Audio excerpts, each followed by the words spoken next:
Hi everyone. I'm Anna Baltzer, Director of Organizing and Advocacy at the U.S. Campaign for Palestinian Rights. This is the last video in our three-part series on BDS and how to run an effective BDS campaign. In this video, I'll talk about how to launch a campaign, build pressure on your target with strategic tactics, keep your campaign energized, and what to do after you win. We're also launching our new BDS toolkit with all this information and more, which you can download at uscpr.org/BDS toolkit. You can always find tons of information about BDS on the global website bdsmovement.net. In part one of this series, I talked about what BDS is, how it works, and some of the many inspiring victories that campaigns have achieved worldwide. In part two, I talked about how to prepare your campaign, getting together a strong coalition or group, picking the right target, setting goals and a timeline, and more. Make sure you've checked out both of those videos because they outline the steps needed before launching your campaign, which we'll talk about in this video. So here's a checklist to see if you're ready to launch. Are you familiar with the BDS guidelines? Do you have a solid group of at least 5 people to see the campaign through? Have you shown up across other social justice movements to build relationships and cross-struggle solidarity? Have you done your research and picked a strategic target? Have you reached out privately and respectfully to the target to give them a chance to do the right thing before you escalate and go public? Have you mapped out specific short, medium, and long-term goals along a timeline? Have you reached out for endorsements from allies and support from national organizations? If you're running a resolution, do you have a first draft of the resolution ready? Do you have a website, social media accounts, someone to run them? Have you scheduled at least one upcoming event that you can announce during the launch where people can learn more and plug into the campaign? If you can check off most of these items, you're probably ready to go. There are a lot of creative ways you can launch your campaign. You can do a press release or a press conference, a photo op, publish an open letter in a newspaper. You can release a launch video featuring voices that support the campaign. You can create buzz on social media, for example, by releasing a series of campaign graphics. Host an informational event about the campaign and make sure to get folks to sign up there in some way, for example, on a petition. Find ways to make a visible splash with banners, tabling, t-shirts, buttons, stoles, and much more. There are lots of tactics that you can use to push your campaign forward. Here's just a sampling of the creative possibilities to gradually build pressure on your target. You can organize informational events, petitions, canvassing. You can write op-eds or letters to the media. Try to get a meeting with the editorial board to tell them about your campaign, especially if there has been biased coverage. Demonstrate outside a retailer, asking them to deshelve a product, enlisting sympathetic shoppers to submit customer feedback cards to the store.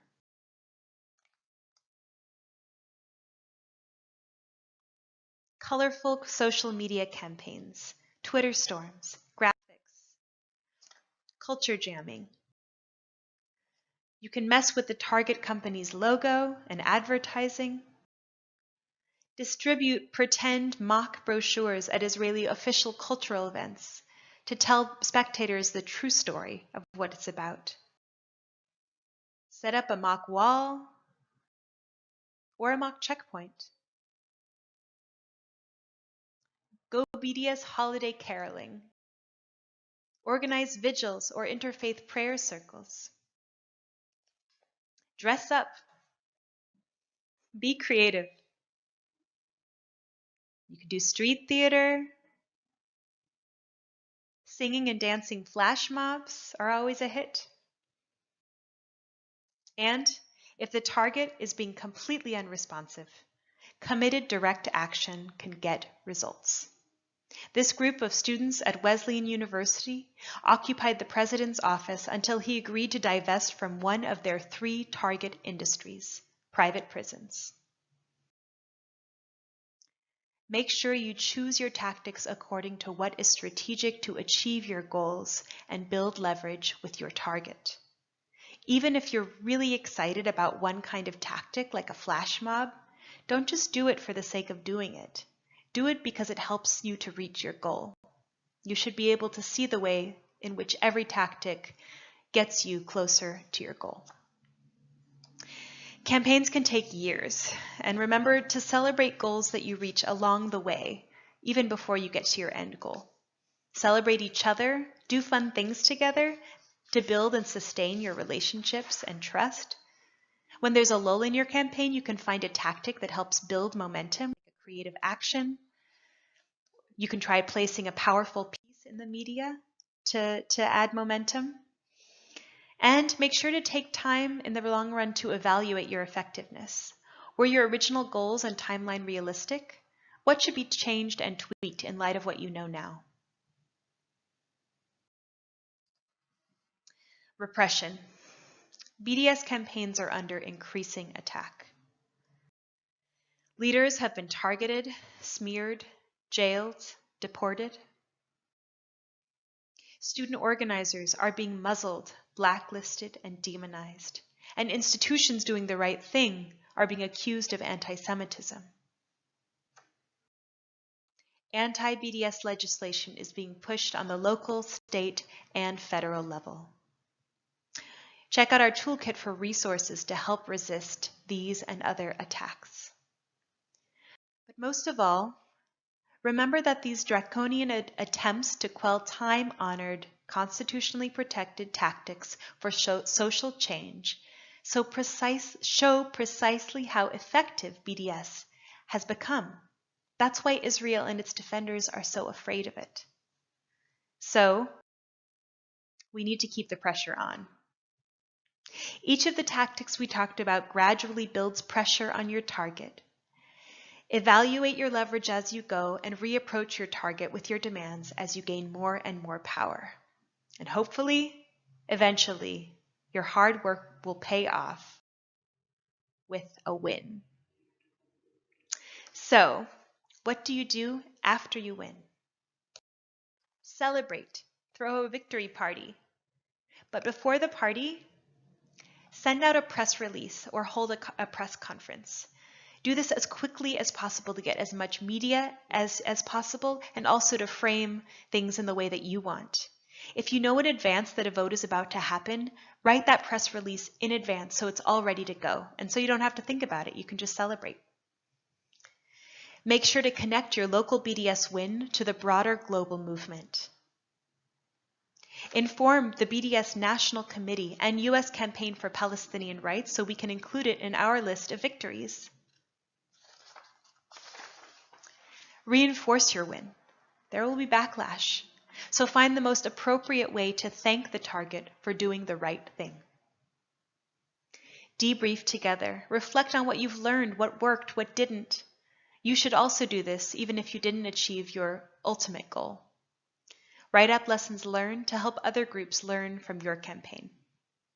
Finally, use the win to continue building local power.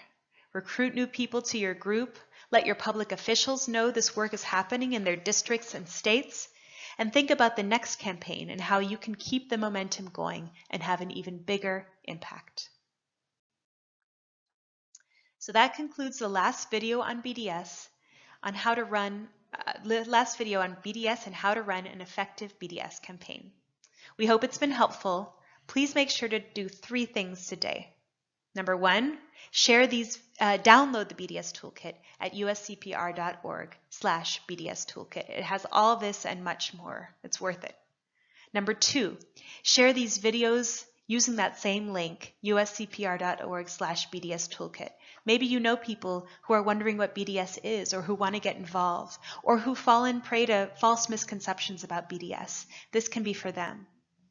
And finally, sign up for BDS action alerts at bdsmovement.net and uscpr.org. Thanks again for joining us.